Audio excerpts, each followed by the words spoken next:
Session के day 4 में मैं अजय गायकवाड़ आपका दिल से हार्दिक स्वागत करता हूँ।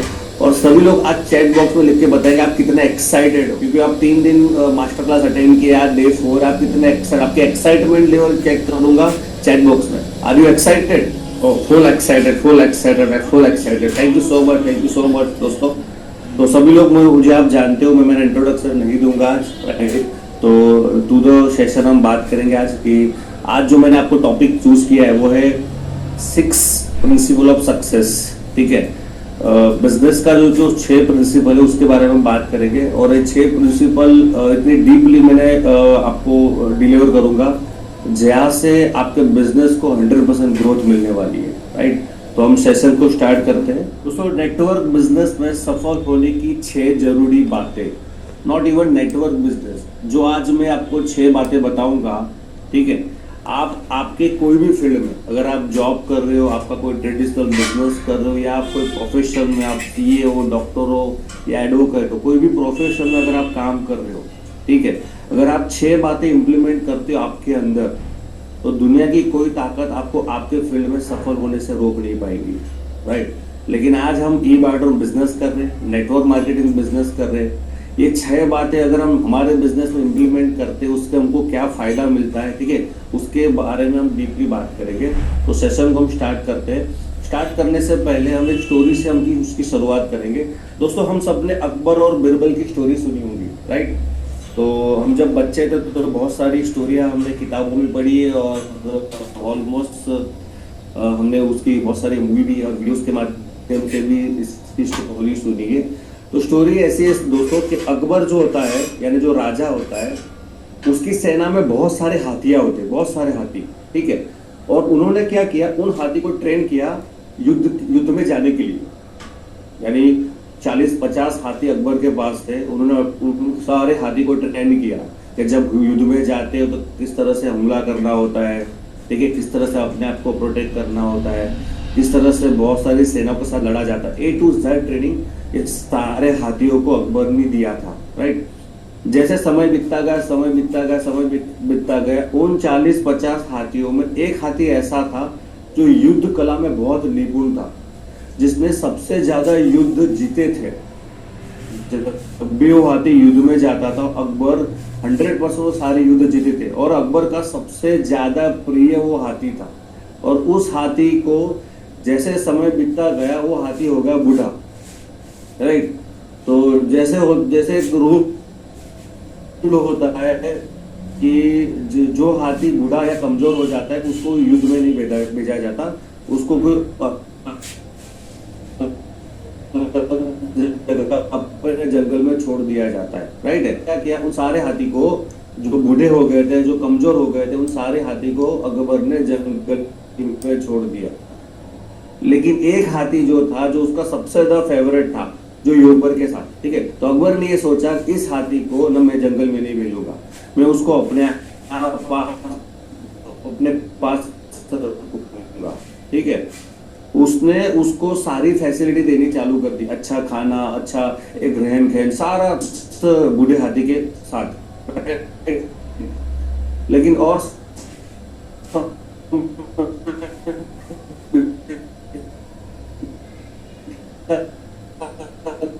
समय एक बार क्या हुआ, वो जो हाथी था, अब मैं नाथ फंस गया। तो गांव में ये बात पसंद गई, और ये बातें अकबर के पास पहुंच गई। ठीक है, खाना कमजोर हो गया था, इतना कमजोर हो गया था कि अपना वजन भी उठा नहीं सकता था। तो हाथी को ये लगा कि शायद ही मेरा आखिरी चांस है, शायद मैं मर जाऊंगा। राइट, तो अकबर ने बहुत ट्राई किया उसको निकालने के लिए, क्योंकि उस टाइम पर ऐसी सुख सगवड़ ऐसी होती नहीं थी कि बड़ी तालाब के बीच में फंसा हुआ हाथी, इतना वजनदार हाथी को निकाल सके। तो ये बातें फैलती गई, और आपको तो पता ही, अकबर के साथ एक चतुर आदमी था जिसका नाम है बिरबल। तो बिरबल ने एक ही आइडिया दिया, आपको पता है बिरबल बहुत चतुर था। तो बिरबल ने एक आइडिया दिया कि राजा जी एक काम करो, पूरे गांव में युद्ध नगारा बजवा दो, युद्ध की घोषणा कर दो। तो फिर अकबर बोला कि भाई अभी तो युद्ध है ही नहीं, और अगर युद्ध है ही नहीं तो घोषणा क्यों करें। तो बीरबल ने बोला राजा जी मैं आप जो बोलता ना वो करो। राजा को पता था बीरबल बहुत चतुर है, कुछ ना कुछ तो उसके पास जुगाड़ होगा। तो राजा ने क्या किया, पूरे गांव में युद्ध नगारा बजवाना चालू कर दिया, युद्ध होने वाला, युद्ध होने वाला, युद्ध होने वाला है। और जो बूढ़ा हाथी था उसको भी पता चल गया। जब उसको पता चला कि युद्ध होने वाला है, युद्ध होने वाला है, उसके अंदर का योद्धा जाग गया। और जैसे उसके अंदर का योद्धा जाग गया, ठीक है, उसके अंदर ऐसी प्रचंड पावर बाहर आई, वो हाथी अपने आप तालाब से बाहर निकल गया। माय डियर फ्रेंड, इस स्टोरी से ये कहना चाहता हूं कि हाथी भले कमजोर था लेकिन वो लीडर था। तो आपको भी आपके अंदर इस बिजनेस सफल होने के लिए आपके पास अगर लीडरशिप क्वालिटी आपके पास नहीं है ना, तो इस बिजनेस में, ई बार्टरूम बिजनेस में आप बड़ा पैसा नहीं बना सकते, सफल नहीं हो सकते। और वो लीडरशिप क्वालिटी डेवलप करने के लिए, बिजनेस को ग्रो करने के लिए जो 6 बातें आपको बताऊंगा, उस 6 बातें को पहले आपको खुद के अंदर इंप्लीमेंट करना है। पहले आपको चेक करना है क्या ये 6 बातें मैं फॉलो करता हूं, ठीक है। उसके बाद आपकी टीम को या दूसरों को बताना है, ठीक है। तो हम शुरुआत करते हैं। पहले जो काम है, ठीक है, यानी पहला जो हमारा जो प्रिंसिपल है वो है अपने काम के प्रति ज्वलंत इच्छा का होना। अपने काम के प्रति ज्वलंत इच्छा यानी कि बर्निंग डिजायर होना। आप कोई भी फील्ड में जॉब कर रहे हो, बिजनेस कर रहे हो, कुछ भी कर रहे हो, ठीक है, अगर आपके अंदर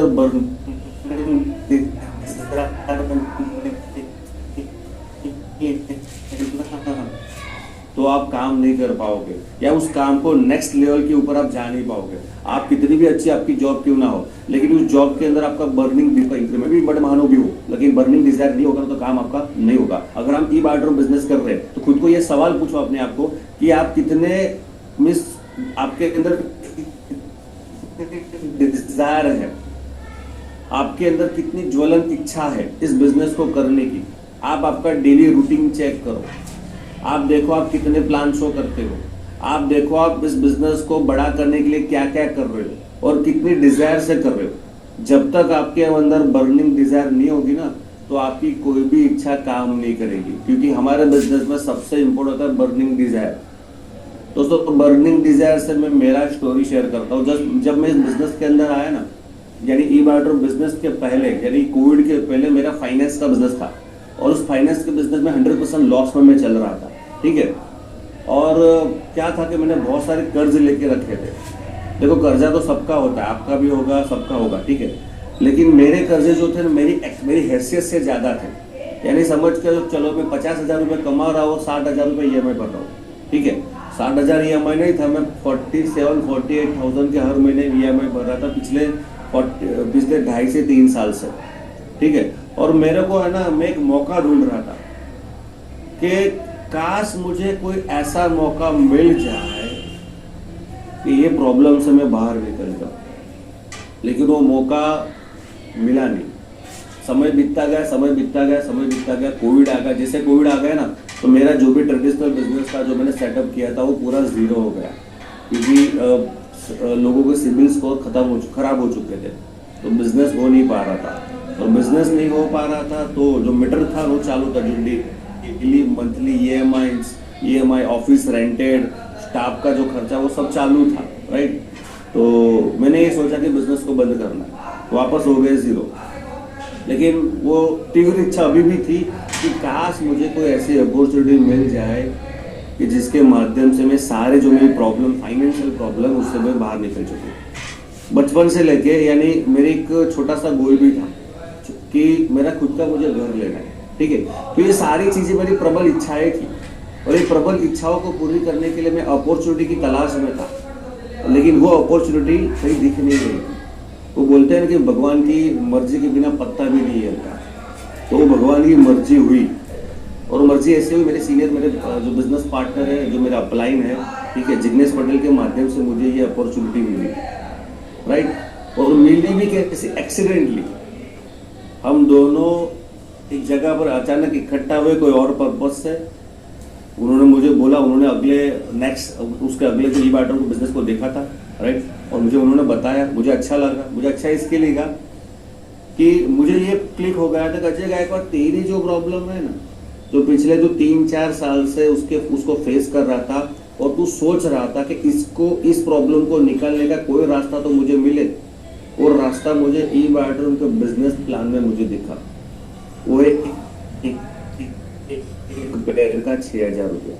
मैंने ये सोचा, अगर एक पेड़ का 6,000 मिलता है, उस हिसाब से अगर मैं साल में, आई डोंट नो मेरा टीम कितना बढ़ेगा, मुझे कुछ भी नहीं पता था कि भाई साल में अगर मेरा 100 पेड़ भी मैं बना लेता हूँ ना, तो 6 लाख रुपए कमा लूंगा।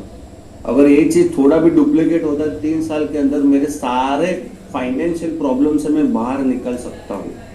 तो ये मेरे अंदर बर्निंग डिजायर आ गई थी, पहली बार ई बैटरूम करने की। दूसरी बात, मेरे लिए बर्निंग डिजायर आई थी कि भाई अब मुझे मेरा खुद का एक स्टैंड लेना है, एक खुद की आइडेंटिटी क्रिएट करना है।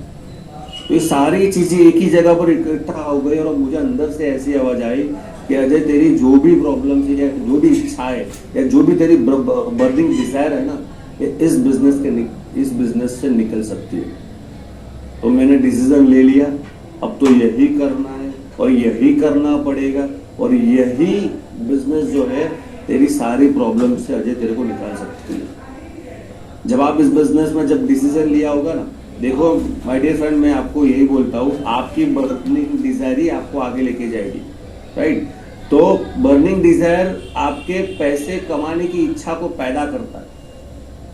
अगर आपके अंदर इच्छा नहीं, अगर आपके अंदर बर्निंग डिजायर नहीं होगी ना, तो आपको पैसे कमाने की बहुत इच्छा नहीं आएगी। इसके लिए बहुत ज्यादा जरूरी है, क्योंकि डिजायर होगी ना, तो जीवन में या बिजनेस में कितनी भी प्रॉब्लम आएगी तो आप हार नहीं मानोगे। मैंने अपने अंदर डिजायर पैदा की। मैं आपको बताऊं कि डिजायर कैसे पैदा की जा सकती है। मैंने अपने अंदर डिजायर पैदा की। जब मैंने तीव्र डिजायर पैदा की, तो जब मेरे को लाइफ में प्रॉब्लम आने लगे, बिजनेस में प्रॉब्लम आने लगे, बिजनेस नहीं चल रहा था, पहले बहुत अच्छा चला, फिर स्लो हो गया, फिर बहुत अच्छा चला, फिर टोटली स्लो हो गया या टोटली बंद हो गया, वापस धीरे धीरे धीरे स्टैंड खड़ा हो गया, लोग ज्वाइन होके छोड़ के चले गए, ठीक है। शुरुआत में लोगों ने ना बोलना चालू कर दिया, बहुत सारे प्रॉब्लम थी, लॉजिस्टिक प्रॉब्लम था, कंपनी की भी खुद के प्रॉब्लम थे, क्योंकि कंपनी इनिशियली नहीं थी, बहुत सारे प्रॉब्लम थे। लेकिन मुझे किसने कब बिजनेस में जिंदा रखा? मेरी बर्निंग डिजायर ने मुझे इस बिजनेस में जिंदा रखा, राइट। तो आपको भी आपके अंदर ऐसी बर्निंग डिजायर क्रिएट करनी पड़ेगी। मैं बर्निंग डिजायर के बारे में जब एग्जांपल देना चाहूंगा, आप सबने माइक टाइसन के बारे में सुना होगा, राइट, जो वर्ल्ड हैवीवेट चैंपियनशिप के, यानी वर्ल्ड जो हैवीवेट चैंपियनशिप होती है, उनका पहला खिताब लेने वाले थे मिस्टर माइक टाइसन, ठीक है। और इनको सब लोग जानते हैं, आप गूगल पर भी सर्च कर सकते हो, यूट्यूब के ऊपर भी उनकी बहुत सारी स्टोरी अवेलेबल है। 20 साल की उम्र में सबसे पहले हमने हैवीवेट जो चैंपियनशिप थी ना, उसमें पार्टिसिपेट किया था, राइट है। और पार्टिसिपेट करते उन्होंने अपने जीवन में 28, यानी कि जो यंग थे उस टाइम के दौरान 28 मैचों को खेला, और उन 28 मैचों में से 26 मैच जो ऐसी थी उन्होंने जीत ली। यानी आप सोचो कितना खतरनाक खिलाड़ी होगा, 28 मैचों में से 26 मैच उन्होंने जीती। सोचो कितना मजबूत खिलाड़ी होगा। और उनका खौफ ऐसा था कि जब रिंग के अंदर उनके सामने जो भी उनका प्रतिस्पर्धी आता था ना, वो कोने में खड़ा हो जाता था, डरता था। क्यों डरता था? वो लड़ता बहुत कम था, क्योंकि मार खाने से बचने के लिए, ज्यादा मार से बचने के लिए लोग कोना पकड़ लेते या हार स्वीकार कर लेते थे। ये उनकी इच्छाएं थी, यानी कि ये उनका रुतबा था उस टाइम के दौरान वर्ल्ड हैवीवेट चैंपियनशिप में बॉक्सिंग के अंदर। लेकिन और समय बीतता गया, फिर क्या हुआ? जब लोगों को ये भरोसा आने लगा कि भाई ये बंदा तो उसको, माइक टाइसन उसको तो पछाड़ी देगा, लेकिन समय बीतता गया, ऐसे लोग चैंपियनशिप में आने लगे जिन्होंने माइक टाइसन को हराना चालू कर दिया, और back to back Mike Tyson हारने लगा और निराश होने लगे।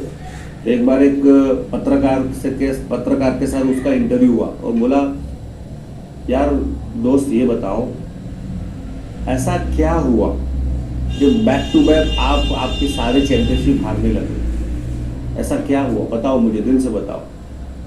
तो माइक टाइसन ने बहुत जबरदस्त आंसर दिया। देखो, जब मैं छोटा था ना, तो हमारे मैंने बहुत गरीबी देखी। मुश्किल से मुझे एक टाइम का खाना हमको मिलता था।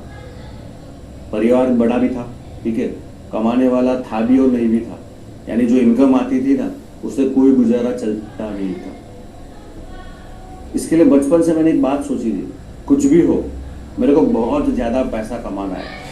कुछ भी हो मुझे बहुत ज़्यादा पैसा कमाना है, मुझे गरीबी रेखा से बाहर निकलना है। तो बचपन से लेके जवानी तक टाइसन के अंदर वो बर्निंग डिजायर क्रिएट हो गई थी, गरीबी से बाहर निकलना है, बहुत बड़ा पैसा कमाना है। लेकिन जब वो यंग हो गया, जब उसके अंदर एनर्जी आने लगी, जब वो हैवीवेट चैंपियनशिप में उतरा और बैक टू बैक जब वो मैच जीतने लगा, उसका नाम हुआ, उसका रिकॉग्निशन हुआ, उसको दुनिया पहचानने लगी, राइट, तो उसने बहुत पैसा कमाना चालू कर दिया। उसके बाद बहुत पैसा आया, ठीक है। जब बहुत पैसा आया ना, तो उसको जो पैसे कमाने की जो इच्छा थी, तो कम हो गई। यानी कि समझने वाली बात है माय डियर फ्रेंड, पैसे कमाने की इच्छा कम हो गई। क्यों? उसने बहुत पैसा कमाया, और जैसे बहुत पैसा कमा लिया, क्योंकि उसकी क्या इच्छा थी कि मुझे बहुत पैसा कमाना है। तो ये बॉक्सिंग खेल के उसने बहुत सारा पैसा कमा लिया, और जैसे बहुत सारा पैसा कमा लिया, तो पैसे कमाने की जो इच्छा है उसकी कम हो गई, और ज़्यादा पैसा कमा लिया तो ज़्यादा खराब आदतें भी लग गई, पैसे कमाने की इच्छा कम हो गई। जब बर्निंग डिजायर कम हो गई, तो अपने आप वो खुद मैच हारने लगा, राइट। तो माय डियर फ्रेंड, मैं ये कहना चाहता हूँ कि पैसे कमाने की इच्छा होनी जरूरी है, बर्निंग डिजायर होनी जरूरी है। मैंने देखा है बहुत लोग वो 50 लाख कमा लेते हैं, ठीक है, ओ वो बहुत पैसा आ गया, लेकिन धीरे धीरे धीरे उनकी जो पैसे कमाने की इच्छा है ना, बर्निंग डिजायर कम हो जाती है। वो फालतू खर्चे करने में लगे जाते हैं, बट डिजायर कम हो जाती है। जैसे डिजायर कम हो जाती है, तो बिजनेस भी उनका डाउनफॉल में चला जाता है, राइट। तो आपको इसके ऊपर ध्यान रखना है, सबसे ज्यादा बर्निंग डिजायर ऊपर काम करना है, ठीक है। तो उसके बाद मैं आपको एक और स्टोरी बर्निंग डिजायर के बारे में बताऊंगा। तो एक जंगल में शेर था, तो शेर ने दूर से खरगोश को देखा। जंगल में शेर ने दूर से खरगोश को देखा, और वो खरगोश, सुबह सुबह की बात कर रहा हूँ, तो ये शेर जो है ना दौड़ने लगा। तो खरगोश को पता चल गया, झाड़ियों की आवाज से खरगोश को पता चल गया कि खरगोश के कान बहुत तेज होते, बड़े होने के कारण उसके कान बहुत तेज होते।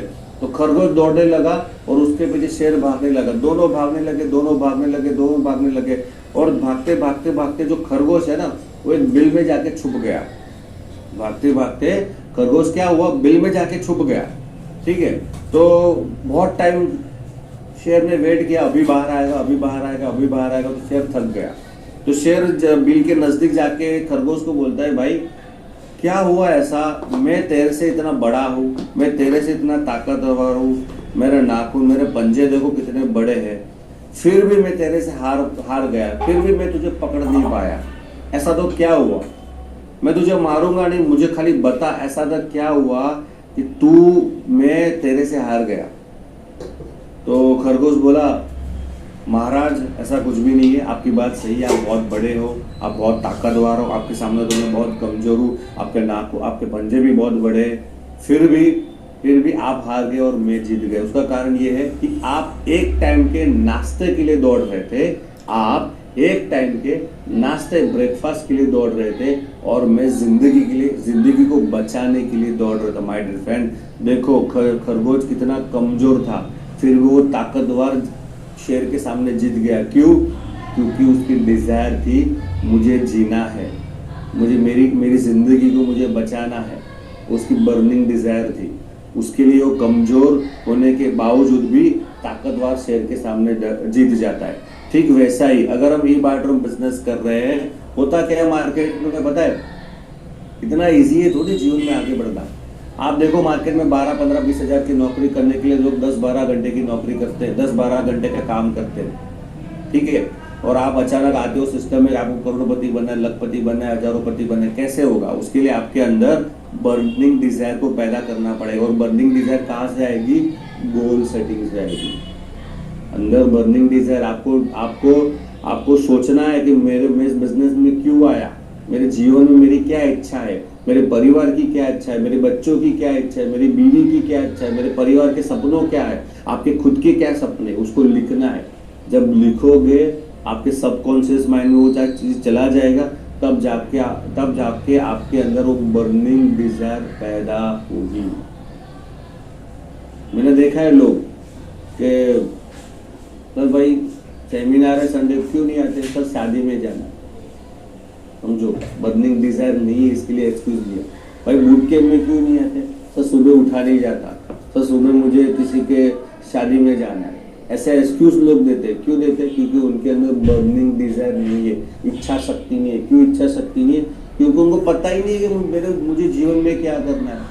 वो ये सोचते आते हैं, हाँ भाई 11,900 का प्रोडक्ट ले लिया, 2-3 लोगों को ज्वाइन कर दे, अपना प्रोडक्ट फ्री कर लेंगे, ठीक है, ये इंटेंस से आते हैं।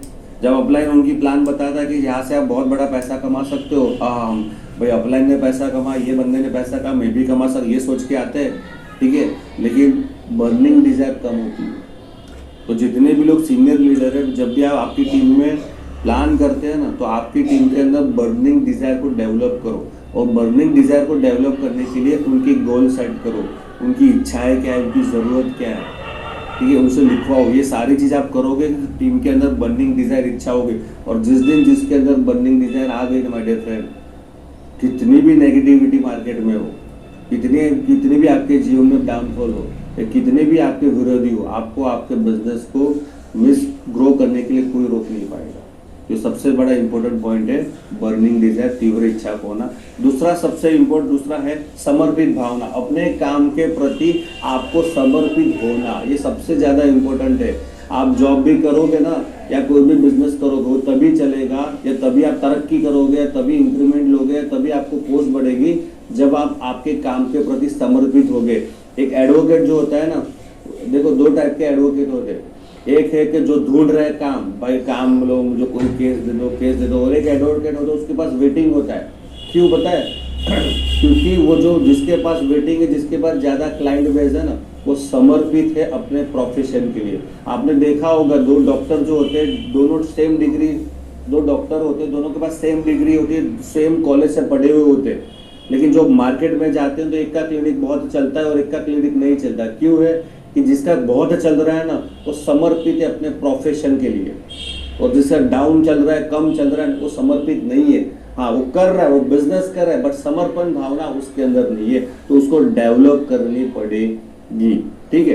तो एक बोल रहा है सर, आज ही बात हम डिस्ट्रीब्यूटर की बात कर रहे हैं, एक बोलता है कि सर मेरा बिजनेस तो नहीं चल रहा सर, मुझे लोग ही नहीं मिल रहे, और एक बोल रहा है सर मुझे इतने लोग मिल रहे हैं कि मैं संभाल नहीं पा रहा हूँ। क्या फर्क है? एक ही कंपनी में सेम डिस्ट्रीब्यूटर को same service, same product, same plan, फर्क क्या है? समर्पित भावना। कि आप अपने बिजनेस में कितने समर्पित हो, कितने समर्पण से कोई प्लान प्रेजेंटेशन करते हो, कितने समर्पित से आप डाउनलाइन को सर्विस करते हो, कितने समर्पित के साथ आप ट्रेनिंग को अटेंड करते हो। ये सारी चीजें इम्पैक्ट करती है आपके बिजनेस के लिए, ठीक है। देखो, मैं देखता हूँ लोग बहुत सारा एक्सक्यूज कर सकते, सर मेरे को शादी में जाना है, मेरे को फलाना वहाँ जाना है, मेरे को वहाँ जाना है, मेरे को ओपनिंग में जाना है, मुझे घूमने जाना है, मेरे को बच्चों को स्कूल में जाना है, मेरे को पेरेंट मीटिंग में जाना है, बहुत सारी चीजें, ठीक है। देखो, ये तो हर एक की लाइफ में होता है। एक डॉक्टर होता है ना, उसके डॉक्टर के घर में भी शादी होती है, ठीक है। जिस डॉक्टर के घर में शादी होती है, उसी दौरान अगर हॉस्पिटल से फोन आता है, सर एक इमरजेंसी पेशेंट आया है और आपको आना पड़ेगा, तो डॉक्टर ये नहीं बोलता कि भाई मैं तो शादी में हूँ, मैं तो नहीं आऊँगा, क्योंकि उसको पता है कि मेरा प्रोफेशन, मेरे प्रोफेशन के अंदर अगर मेरे को ग्रो करना है, ठीक है, तो मुझे समर्पित होना पड़ेगा। वो फैमिली को सेकंड प्रायोरिटी रखता है और अपने पेशेंट को फर्स्ट प्रायोरिटी रखता है। इसके लिए अपने बिजनेस में आपको समर्पित करना पड़ेगा। अगर आप समर्पित नहीं होगे तो आपका बिजनेस ज़्यादा नहीं चलेगा, राइट। एक स्टोरी है समर्पित के माध्यम से कि भाई एक व्यक्ति था जिसका ऑपरेशन चल रहा था, तो एक सीनियर डॉक्टर थे और उसके साथ एक जूनियर डॉक्टर थे जो सीनियर डॉक्टर की हेल्प कर रहे थे, राइट। तो ऑपरेशन चल रहा था, उसी दौरान नर्स ने ऑपरेशन थिएटर का बेल लगाया और दरवाजा खोला, और जो जूनियर डॉक्टर था उसको बोला कि सर आपके घर से एक इमरजेंसी कॉल आया है। और एक रूल होता है, जब तक हाई इमरजेंसी नहीं होती तब तक ऑपरेशन थिएटर में कोई भी नर्स या कोई भी स्टाफ का बंदा आ नहीं सकता। लेकिन ज़्यादा इमरजेंसी थी, इसके लिए वो नर्स आई और जो जूनियर डॉक्टर था उसको बोला कि सर इमरजेंसी आपके घर से कॉल आया। तो जो जूनियर डॉक्टर था वो गया, फ़ोन रिसीव किया, हेलो बोला और रख दिया। उसके बाद वापस ऑपरेशन थिएटर में आया और जिसका ऑपरेशन चल रहा था उसके पीछे काम करना चालू कर दिया। तो जो सीनियर डॉक्टर था उसने पूछा भाई क्या हुआ, किसका कॉल था? सर कुछ भी नहीं है, बाद में बात करते, पहले ऑपरेशन खत्म करते। तो ऑपरेशन का 2-3 घंटे के बाद वो ऑपरेशन सक्सेसफुल सफल रहा। उसके बाद जूनियर डॉक्टर सीनियर डॉक्टर के पास आया, सर मुझे जाना है, घर से कॉल आया था। तो सीनियर डॉक्टर बोला अरे हाँ मैं पूछना रह गया किसका कॉल आया था? तो बोला कि सर एक्चुअली ये था, मेरे घर से फ़ोन आया था कि मेरी माता जी है, उनकी डेथ हो चुकी है और बोला कि आप जल्दी घर पे आ जाओ। तो सीनियर डॉक्टर बोला अरे यार तेरे को बोलना तो चाहिए था, अगर माता जी की डेथ हुई तो तेरे को चले जाना था, क्यों रुका? तो जूनियर डॉक्टर का सवाल बहुत ज़बरदस्त था दोस्तों, समझने वाली बात है, ये हमारे बिजनेस को रिलेट करेगी। जूनियर डॉक्टर ने सीनियर डॉक्टर बोला कि आपकी बात सही है, मैं चला भी जा सकता था, बट पहली बात है मेरी मदर की डेथ हो चुकी थी। दुनिया का कोई डॉक्टर, दुनिया का कोई अस्पताल या दुनिया की कोई ताकत उसको अब बचा सकती नहीं थी। ठीक है, पहली बात। दूसरी बात, जो आदमी आज स्ट्रेचर पर खड़ा लेटा हुआ है, ठीक है, हम उसको तो बचा सकते थे, राइट? तो माय डियर फ्रेंड, ये समर्पण भावना आपको होनी चाहिए। ठीक है, डॉक्टर अपने काम के प्रति, अपने प्रोफेशन के प्रति बहुत समर्पित था, इसके लिए ठीक है आज सारे डॉक्टर्स को अप्रिशिएट किया उनके समर्पण भावना के कारण। माय डियर फ्रेंड, हम ई बायोड्रम बिजनेस में आपको पूछो क्या आप सच में ई बायोड्रम बिजनेस के लिए समर्पित हो? पूछो, अगर हाँ हो ना, अगर सच में आप ई बायोड्रम बिजनेस के प्रति समर्पित हो ना माय डियर फ्रेंड, मैं गारंटी बोलता हूँ, 100% श्योरिटी के साथ बोलता हूँ, दुनिया की कोई ताकत आपको इस बिजनेस में सफल होने से रोक नहीं पाएगी। राइट? समर्पित भावना नहीं है तो आएगी कहाँ से? देखो, बर्निंग डिजायर का मैंने बताया कि लिस्ट, आपको ड्रीम बिल्डिंग करना पड़ेगा, ड्रीम आपकी इच्छाएं, आपको इच्छाएं ढूंढनी पड़ेगी, क्या विश है। लेकिन समर्पित भावना कैसे क्रिएट होगी? तो समर्पित भावना क्रिएट होगी ओनली लर्निंग प्रोसेस से। रेगुलर मीटिंग में जाना, सेमिनार में जाना, डेली के जो बूट कैंप होते, मास्टर क्लास होते, रात की 9 बजे की जूम मीटिंग होती है, ऑफलाइन ट्रेनिंग्स होते, जो भी एजुकेशन, जहाँ से भी अपने को एजुकेशन मिल रही है, वो एजुकेशन लेने से आपके अंदर समर्पित भावना पैदा होती है। लोगों के टेस्टिमोनियल सुनने से समर्पित भावना पैदा होती है। ये सारे समर्पित भावना आपको पैदा करनी पड़ेगी, और जिस दिन आप आपके बिजनेस के प्रति समर्पित होगे ना माय डियर फ्रेंड, आप तोड़ डालोगे, ये कंफर्म है। राइट? देखो, दूसरी एक बात है, बहुत जबरदस्त बात है, अगर कोई डॉक्टर है, वो अपने घर में बहुत इम्पोर्टेंट शादी का माहौल चल रहा है, या उसके घर की शादी का माहौल चल रहा है समझो, और अस्पताल से कॉल आता है, सर इमरजेंसी आपको जाना है, तो परिवार क्या बोलेगा पता है? परिवार रोकेंगे नहीं, ना उसका बच्चा रोकेगा, ना उसका बीवी रोकेंगे, क्योंकि पता है कि डॉक्टर अपने काम के बहुत प्रति समर्पित है। लेकिन हम हमारे परिवार में क्या होता है, हम ई बायोड्रम बिजनेस कर रहे, 4-5-6 महीना हुआ, कुछ पैसा नहीं आया, और घर वाले आपको ताना मारते। क्यों मारते? क्योंकि आप समर्पित नहीं हो। 3 महीने से मार्केट में जा रहे हो और पैसा ही नहीं रहा, पैसा तो दिख नहीं रहा। देखो, आप मार्केट में काम कर रहे हो, काम करना अलग बात है, और समर्पित होना अलग बात है। समझ लो, जूनियर डॉक्टर समर्पित होके काम कर रहा था, प्रायोरिटी थी, प्रायोरिटी उसने उस पेशेंट को दी। क्या आप अपनी प्रायोरिटी अपने बिजनेस को देते हो? मैंने जब 3 साल पहले डिसीजन ले लिया ना ई बायोड्रम करने का, मुझे इतना पता था इस बिजनेस को जब तक मेरे अंदर नहीं आएगा तब तक ये बिजनेस होगा नहीं। आपको ई बायोड्रम को बिजनेस को अंदर लाना पड़ेगा, आपकी आत्मा के अंदर लाना पड़ेगा। लेकिन जब तक ये नहीं लाओगे ना, तब तक आपका बिजनेस बड़ा नहीं कर पाओगे। देखो, 15, 20, 30, 40, 50 या 5 लाख तो कमा लोगे, कोई रॉकेट साइंस नहीं है। ठीक है, बट 1 करोड़ तक पहुंचने के लिए, करोड़पति की जर्नी को क्रॉस करने के लिए, आपके अंदर बायोड्रम के बिजनेस को आपकी आत्मा में लाना पड़ेगा, यानी 100% समर्पित होना पड़ेगा। मैंने ये डिसीजन लिया था, आने वाले 3 साल तक कोई त्योहार नहीं मनाऊंगा, किसी की शादी में नहीं जाऊंगा, कोई व्यवहार नहीं, पूरे परिवार से दूर, सिर्फ business business business business business business. मेरे घर में बहुत कलेश हुए थे, यहाँ नहीं जाता, वहाँ नहीं जाता, मुझे इतना पता है ये कलेश टेम्पररी होगा, लेकिन उसके बाद शांति है।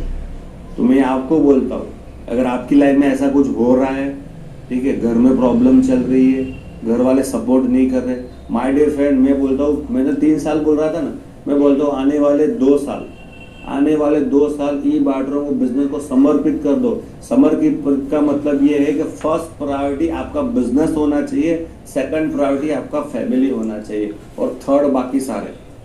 खाली ये 1.5-2 साल भी छोड़ो, 1 साल कर लो, खाली 1 साल के अंदर आपको बहुत बड़ा रिजल्ट मिलने वाला है।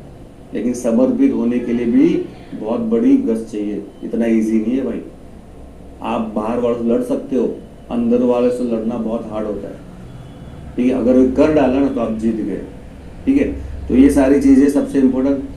तीसरा सबसे इंपॉर्टेंट है कि अपने काम के प्रति आपको काबिल बनना है। बोलते हैं सर मुझे 10,000 कमा लिया, सर मुझे अब 5 लाख रुपए कमाना है, सर मुझे करोड़पति बनना है, सर मुझे महीने का 1 लाख रुपए कमाना है। नौकरी में 12,000 कमा रहे हो और यहाँ पे आके बोलते हो कि सर मुझे 2 महीने के अंदर 3 महीने के अंदर 50,000 रुपए कमाना है या 1 लाख रुपए कमाना है। कोई बोलता है कि सर मेरे को 10 लाख रुपए कर्जा है, मेरे को 6 महीने के अंदर 10 लाख का कर्जा निकल सकता है। बायोड्रम के अंदर सारे पावर है, लेकिन आपके अंदर काबिलियत देखो। आप कमा रहे हो, आपके अंदर काबिलियत 10,000 रुपए कमाने की है, और आप आशा रखते हो महीने का 1 लाख रुपए कमाने की। भाई 1 लाख रुपए कमाने के लिए, करोड़पति बनने के लिए आपको आपके अंदर काबिलियत को डेवलप करना पड़ेगा। अगर आप काबिलियत को डेवलप करोगे तो झक मार के आपके अंदर आपके पास पैसा और अचीवमेंट आएगा। आपको अचीवमेंट और पैसे के पीछे भागने की जरूरत नहीं पड़ेगी। काबिलियत को बढ़ाओ, आपको क्लोजिंग पर फोकस करने की जरूरत नहीं पड़ेगी, आपको लेफ्ट और राइट के ऊपर फोकस करने की जरूरत नहीं पड़ेगी। आपने काबिलियत को ऐसा डेवलप करो कि आपका लेफ्ट और राइट का बिजनेस ऑटो मोड में चला जाए, ठीक है। आपकी कैपिंग लगने चालू हो जाएगी, आपको किसी को बोलना नहीं पड़ेगा, आपको बिजनेस को होल्ड करना भी नहीं पड़ेगा। लेकिन जब आप काबिलियत को बढ़ाते हो, लेकिन काबिलियत कैसे बढ़ती है? ट्रेनिंग से बढ़ती है, पर्सनल डेवलपमेंट से बढ़ती है, राइट। आपको नॉलेज से बढ़ती है, कम्युनिकेशन स्किल सीखो, पर्सनल डेवलपमेंट सीखो, प्लान कैसे बताना है वो सीखो, फॉलो कैसे लेना है वो सीखो, सोशल मीडिया सीखो, पर्सनल डेवलपमेंट सीखना है आपको, ठीक है, ऑब्जेक्शन हैंडलिंग सीखना है। और ये सारी चीजें है ना यूट्यूब पर भर भर के अवेलेबल है। लेकिन आप क्या सोच रहे हो, कोई आएगा और मुझे सिखाएगा? ऐसा नहीं होता। मेरे को कोई सिखाने के लिए नहीं आया था। आज जो आप पीपीटी देख रहे हो ना, उसका कोई मैंने ट्रेनिंग नहीं लिया, मैंने यूट्यूब से सीखा है। मेरे लिए भी नया था, चैलेंज है, मुझे भी बहुत कंटाला आ रहा था कि यार अभी यार इतने टाइम बाद कहाँ सीखने जाऊँ। लेकिन मुझे इतना पता, काबिल बनना पड़ेगा। उसका बेस्ट एग्जाम्पल मैं आपको बताता हूँ नेक्स्ट। अगर आप काबिल नहीं बनोगे तो आप काम नहीं कर पाओगे। लोग एक्सक्यूज देते हो, सर मुझे जूम मीटिंग में, मैं देखा, मैं प्रतीक जी बहुत लोगों को कॉल करते रात की 9 बजे की जूम मीटिंग के लिए, लेकिन लोग कुछ बहाने कर लेते, सर नहीं होगा, मेरे से नहीं होगा।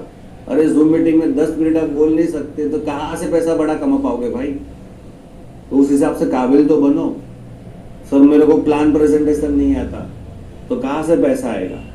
इसके लिए बोल रहा हूँ माय डियर फ्रेंड, काबिल बनना पड़ेगा। और काबिल बनने के लिए जो भी हमारी स्किल्स है, जो आपको करना है, जिससे पैसा आता है, जिससे बिजनेस बनेगा, जिससे टीम बनेगी, वो सारी चीजें आपको खुद करनी पड़ेगी। अगर आपको नहीं आता तो यूट्यूब के ऊपर सारे ट्यूटोरियल अवेलेबल है, ठीक है। वो सारे चीजें देख के आप खुद सीखो। मैंने सीखा है, मैं कर रहा हूँ और आज भी कर रहा हूँ, आज भी सीख रहा हूँ। बाकी आपकी मर्जी, ठीक है। कोई बोलता है कि सर पैसा तो कमाना है बट ट्रेनिंग नहीं लेनी, नहीं होगा भाई। पैसा कमाना है सर बट एजुकेशन नहीं होगा, टाइम ही नहीं मिलता सर मुझे, तो ये कभी नहीं होगा। आपको काबिल तो बनना पड़ेगा, अपने काबिलियत को बढ़ाना पड़ेगा। काबिलियत के बारे में बेस्ट एग्जांपल एक स्टोरी है, एक सच्ची घटना है। 1988 में जो जिम्बाब्वे का मैच हुआ था, इंडिया और जिम्बाब्वे के बीच में मैच हुआ था 1988 में, ठीक है। तो उसके जो बॉलर थे हेनरी ओलांगो, सब लोग जानते हो, आई थिंक सो ये स्टोरी आपने सुनी भी होगी। और सामने हमारे बैट्समैन थे, हमारे धुरंधर खिलाड़ी सचिन तेंदुलकर, ठीक है। तो जो हेनरी था ना, उसके अंदर उस टाइम बहुत जवानी का जोश चल रहा था, बहुत एनर्जेटिक था और बहुत फॉर्म में खेल रहा था। उसने सचिन को बोला, भाई तेरे को तो मैं आउट कर दूंगा। हेनरी ने सचिन तेंदुलकर को बोला, भाई मैं तेरे को तो आउट कर दूंगा। और हेनरी अच्छा बॉलर भी था, ठीक है। तो पहला बॉल था, और पहला बॉल लगाया और सचिन तेंदुलकर ने मार दिया, मारने के चौका, बट वो कैच आउट हो गए। पर अनफॉर्चुनेटली जो अंपायर था उसने बोला भाई not out, what ever is it, right. फिर वापस अब उसको ईगो आ गया, साला कैच आउट था फिर भी अंपायर नॉट आउट दिया। अब हेनरी के अंदर बहुत ईगो आ गया। हेनरी ने वापस गाया, वापस दूसरे बॉल पर जोर से बॉलिंग की और सचिन को कैच आउट कर दिया। सचिन कैच आउट हो गए और बहुत खुश हो गया। और जाते जाते वो ये जो हेनरी था ना, सचिन को बोला था ना आउट कर दूंगा, और ये जो वर्ड था ना, बोला था ना आउट कर दूंगा, ये सचिन जी को लिख गया। वो निराश होके गए पैवेलियन। वो प्रैक्टिस करना चालू कर दिया, 1.5-2 घंटा प्रैक्टिस करना चालू कर दिया। जिस स्पीड से और जिस मेथड से जो हेनरी ने बॉल डाला था उसी सिस्टम से उसने खेलना चालू कर दिया, ठीक है।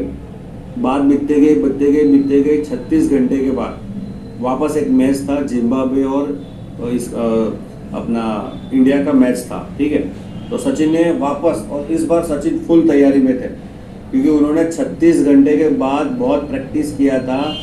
हेनरी की जो बॉलिंग थी ना, उसके मेथड के ऊपर बैटिंग करने का पूरा प्रैक्टिस सचिन ने कर दिया था, ठीक है। और उसके बाद जो हुआ ना, आज इंडिया के अंदर दुनिया उसको याद करेगी। क्या हुआ? 92 बॉल में, यानी कि 92 बॉल के अंदर 124 रन बनाए सचिन तेंदुलकर ने, और हेनरी का ईगो डाउन हो गया। और ये एग्जाम्पल सबको पता है, यूट्यूब के ऊपर भी उसकी स्टोरियाँ भरी हुई है। इसका लेसन क्या है पता है? उसका लेसन माय डियर फ्रेंड ये है कि सचिन ने जब हेनरी ने उसको आउट किया ना, तो सचिन ने ये सोचा साला हुआ कैसे, कहाँ गलती हुई, कौन सी काबिलियत पर कमी रह गई। उसने 36 घंटा उसके ऊपर सोचा और अपनी काबिलियत के ऊपर काम करना चालू कर दिया, बदला लिया। ठीक वैसे ही माय डियर फ्रेंड, जब आप बिजनेस करते हो ना, तो आपको पहले काबिलियत पर काम करना है, अपनी नॉलेज स्किल को बढ़ाना है। और इसके ऊपर आपने एक ज़बरदस्त, मैं आपको एक क्लिप बताऊंगा। आपने 3 इडियट मूवी देखा होगा।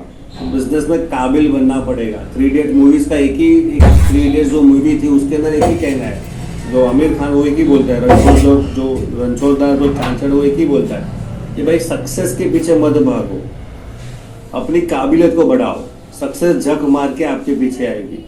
आप आपकी इतनी सारी स्किल डेवलप कर दो ना कि लोग आपके पास खींचे हुए चले आएंगे।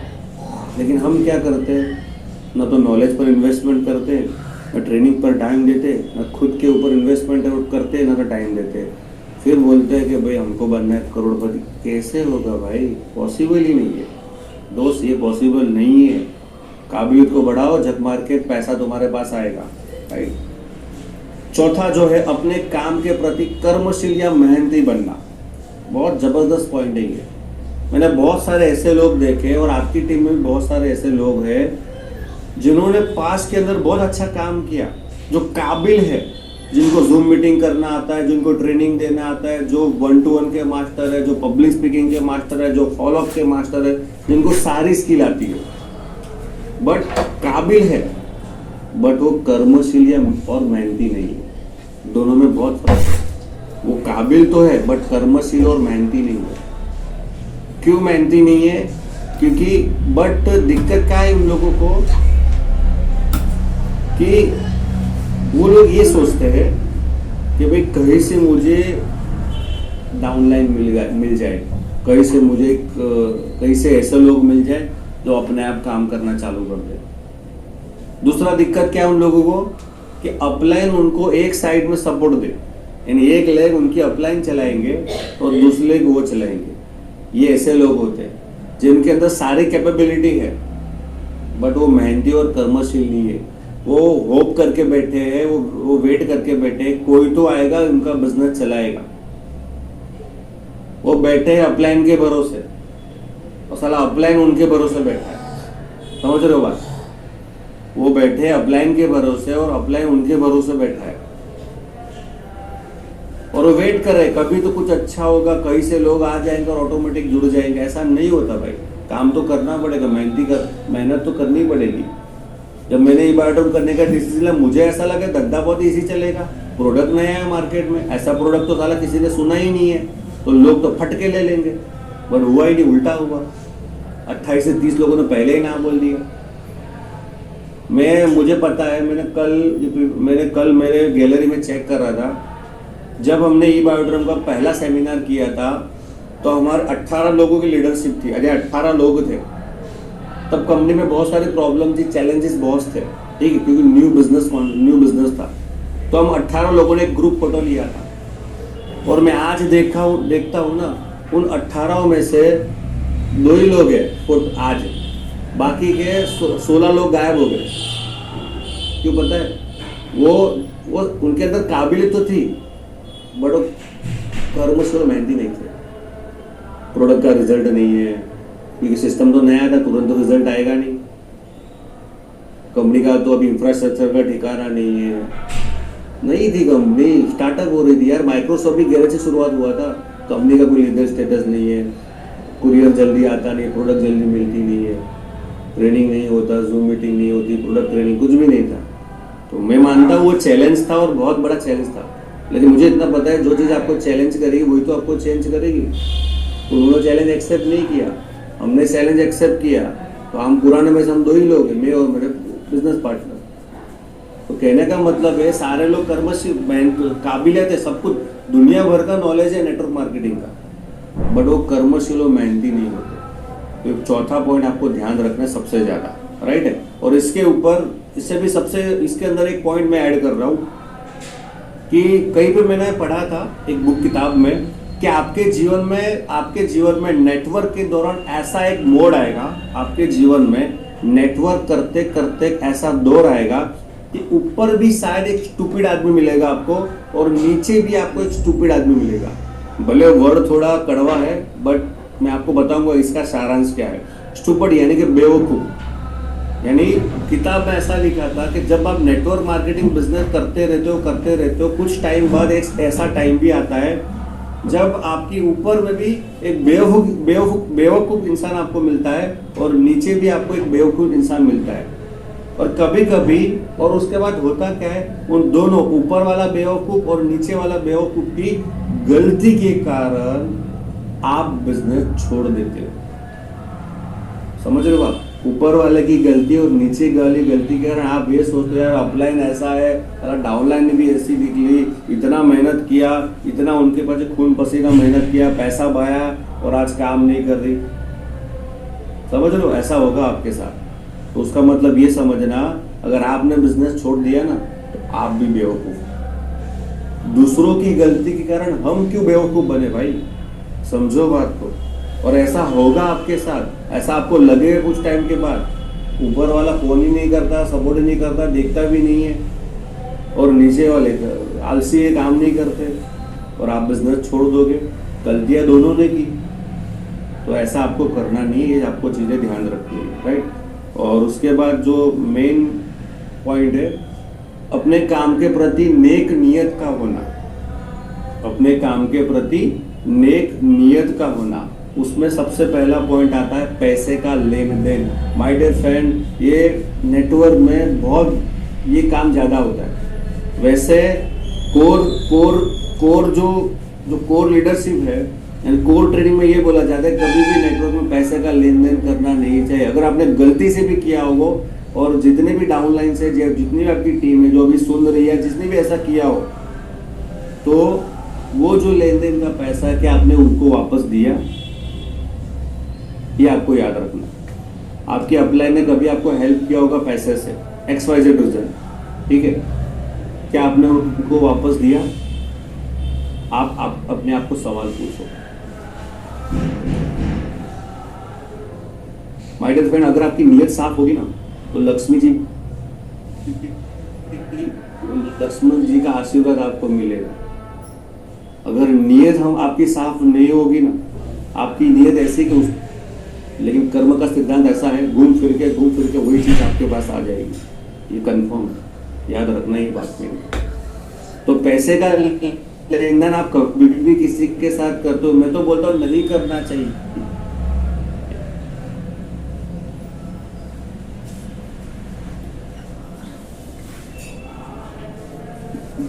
तो मेरा खुद का एक्सपीरियंस है ना आपको, ठीक है। तो किसी के साथ टीम, किसी के साथ पैसे का लेन देन मत करो। अगर कर भी डाला ऐसे बंदे के साथ करो जो नीडी है, मेहनतू है, आपको लगता है विश्वास है कर सकता है, ठीक है। और जो काम चोर है, कुछ भी नहीं करता और आपके पास पैसे का लेन देन करता है, उसके साथ कुछ भी मत करो, ठीक है। तो ये बातें ध्यान रखनी है। दूसरा, आपके अपलाइन ने भी कभी आपको प्रोडक्ट का हेल्प किया होगा, या प्रोडक्ट 3 के माध्यम से, फिजिकल प्रोडक्ट के माध्यम से आपने बोला होगा सर बस एक साइड आ गया है, बस दूसरी साइड ये प्रोडक्ट दे दूंगा ना तो मुझे पैसा दे देगा और मैं लगा दूंगा और मेरा फैमिली बन जाएगा। अपलाइन सोचा चलो ठीक है भाई, 2 दिन की तो बात है। और आप एक वीक तक अपलाइन का वो प्रोडक्ट अपने पास रखते हो। अपलाइन को दिक्कत नहीं आएगी रोटेशन करने के लिए, लेकिन आप आपके फायदे के लिए, आपको क्या लगता है उससे क्या हुआ? अपलाइन को पता चल गया कि इसकी नीयत साफ नहीं है, ये कमिटेड बनी है, ये रॉन्ग बंदा है। आपको एक बार दिया, दूसरी बार वो देखा नहीं। तो हमेशा बिजनेस में नीयत साफ रखो, सबके साथ कमिटमेंट रहो। जिसके साथ पैसे का लेन देन होता है ना, ठीक है, उसको आपने जो टाइम दिया है ना, ठीक है, उस टाइम के पहले उसको वापस करो। कभी कभी होता है कि भाई चलो नहीं हुआ तो बोल दो कि सर ऐसा ऐसा है, मुझे कुछ और टाइम चाहिए, तो कोई इश्यू नहीं। इन लोग क्या करते, फोन नहीं उठाते, बिजनेस नहीं करते, काम पैसे मांगते हैं ना तो काम दो, बिजनेस छोड़ देते हैं। ऐसा होता है, बहुत बार होता है, ठीक है। तो ये जो याद रखना, जीवन में जिन जिन लोगों ने आपकी हेल्प की है, ठीक है, उनके साथ अपनी नीयत को साफ रखना है। मैंने बोला ना, लक्ष्मी जी उनका ही साथ दी थी जिसकी नीयत साफ है। अगर आपकी नीयत साफ नहीं है ना तो लक्ष्मी जी या धंधा भी आपके पास नहीं आएगा। धंधे के लिए नीयत का साफ होना जरूरी है। आपको ऐसा लगता है कि टेम्पररी मुनाफा हो जाएगा, नो डाउट, मैं तुम्हें मानता हूँ टेम्पररी मुनाफा हो जाएगा, बट आगे जाके परमानेंट बहुत बड़ा नुकसान हो जाएगा। दूसरी नीयत क्या होनी चाहिए? कुछ लोग मैंने देखे ई बाटम बिजनेस किया, उसके बाद पता नहीं काम जमा नहीं, कुछ हुआ नहीं तो छोड़ दिया, दूसरी जगह गए, दूसरी जगह पर क्या कौन से सिस्टम से काम करे आई डोंट नो। उसके बाद क्या हुआ, अपनी टीम को तोड़ने का प्लानिंग करते हैं, लालच देके जोड़ते हैं, कंपैरिजन करते हैं, बिजनेस की बुराई करते हैं, कंपनी की बुराई करते हैं, प्रोडक्ट की बुराई करते हैं। क्यों करते हैं? उनसे हुआ नहीं, पूरे दिन घर में बैठे रहते, काम किया नहीं, और बिजनेस जब स्विच करते, दूसरी कंपनी ज्वाइन करते, वहां पे लालच में जुड़ जाते, तो याद में अपनी टीम को तोड़ने का ट्राई करते। कितना दिन चलेगा? यहाँ से पता चलता है भाई तुम्हारी नीयत क्या है। तो अपने बिजनेस में भाई नियत का होना बहुत ज़रूरी है, और ये चीज़ आपको ज़्यादा सफल बनाएगी। और सबसे लास्ट पॉइंट मेरा है अपने काम के प्रति धैर्यवान बनना। ये प्योर बिजनेस है, कोई स्कीम नहीं, कोई रॉकेट साइंस नहीं, यहाँ पे टाइम देना पड़ता है मिनिमम 2 से, अगर मैं नेटवर्क की बिजनेस की बात करूँ तो 5 साल प्रोडक्ट बेस में देना पड़ता है। और मैं ई बायोड्रम की बात करता हूँ तो आराम से 1.5 से 2 साल देना ही है। आपका बिजनेस कैसा भी चले, स्लो चले, बहुत स्पीड से चले, कुछ भी चले, लेकिन 1.5 से 2 साल आपको लेना है। और ये समझो कि 1.5 से 2 साल आपको खाली स्टाइपेंड आ रहा है, ये समझ के चलो, तो आपका बिजनेस बहुत ग्रो होगा और आप नेक्स्ट लेवल के ऊपर जाओगे। लेकिन लोगों के अंदर पेशेंस नहीं है। पेशेंस क्यों? उनको जल्दी से पैसा कमाना है, जल्दी रातों रात करोड़पति अरबपति बनना है। ऐसा होगा नहीं। रातों रात करोड़पति बनना है तो भाई बैंक लूटो, एटीएम लूटो, अगर रातों रात पैसा कमाना है तो। ये बायोड्रम प्योर बिजनेस है, ये इसमें टाइम लगता है, 100% टाइम लगता है। लेकिन आपके पास काबिलियत है, आपके पास बर्निंग डिजायर है, ठीक है, आप बहुत ऑनेस्ट बंदे हो, तो आप बहुत जल्दी ग्रो कर पाओगे इस बिजनेस में। अगर आप 25,000 की नौकरी करने के लिए 20-25 साल की पढ़ाई करते हो, ठीक है, उसमें आप धीरज रखते हो, धैर्य रखते हो, तो भाई ये 1.5-2 साल धैर्य रखना कहाँ कोई बड़ी बात है, पेशेंस की गेम है। और जितने भी लोग, मैं आपको बोलता हूँ, अगर आपका बिजनेस स्लो चल रहा है या बहुत स्लो चल रहा है, आपके पास एक इनकम सोर्स होना चाहिए। दिक्कत किसको ज्यादा आती है पता है? जो डिपेंड नेटवर्क के ऊपर, उसको ज्यादा दिक्कत मानता हूँ। और दिक्कत उसको कभी नहीं आती जिसके पास ऑलरेडी एक इनकम सोर्स है, उसको कभी भी दिक्कत नहीं आती। अगर आपके पास एक इनकम सोर्स नहीं है तो पहले अगर लगता है कि मेरा बिजनेस बहुत स्लो चल रहा है और प्रेशर बहुत है और पैसे की बहुत जरूरत है, एक नौकरी ढूंढ लो साइड में। अगर साइड में एक जॉब ढूंढ लोगे तो उसके साथ पार्ट टाइम में बिजनेस करो, और जब लगता है ना कि भाई अब इनकम आना स्टार्ट हो गया, तब पूरा पहली नौकरी बंद करके फुल टाइम ई बेडरूम में चालू करो। पेशेंस की गेम में करना पड़ेगा, रातों रात कुछ भी नहीं होता, लेकिन सीख के करोगे ना भाई, बहुत जल्दी आप फास्ट ग्रो करोगे। राइट, तो ये हमारे, तो आज कंक्लूजन ये है, जो पहला हमारा स्टेप क्या था, अपने काम के प्रति बर्निंग डिजायर होना। दूसरा क्या है, अपने काम के प्रति समर्पित होना आपको काम के प्रति। तीसरा क्या है, आपके काम के प्रति काबिल बनना। काबिल बनोगे तो जग मार के सक्सेस आपके पास आएगी। और चौथा क्या है, अपने काम के प्रति कर्मशील, मेहनती होना। काबिल तो है बट कर्मशील होना भी सबसे ज्यादा जरूरी है। और पांचवा क्या है, नियत, बी ऑनेस्ट, अपनी नियत को आपको साफ रखना है। और लास्ट नॉलेज जो छठा है, अपने काम के प्रति धैर्यवान होना, आपको इस बिजनेस में पेशेंस रखना है। और लास्ट का जो स्लाइड है, बहुत अच्छी शायरी है कि रुकावटें आती है सफलता की राहों में, रुकावटें आती है सफलता की राहों में, ये कौन नहीं जानता। रुकावटें आती है सफलता की राहों में, ये कौन नहीं जानता, फिर भी वह मंजिल पा ही लेता है जो हार नहीं मानता। So wish you all the best. Thank you so much. Thank you so much, Pratik ji. Carry on.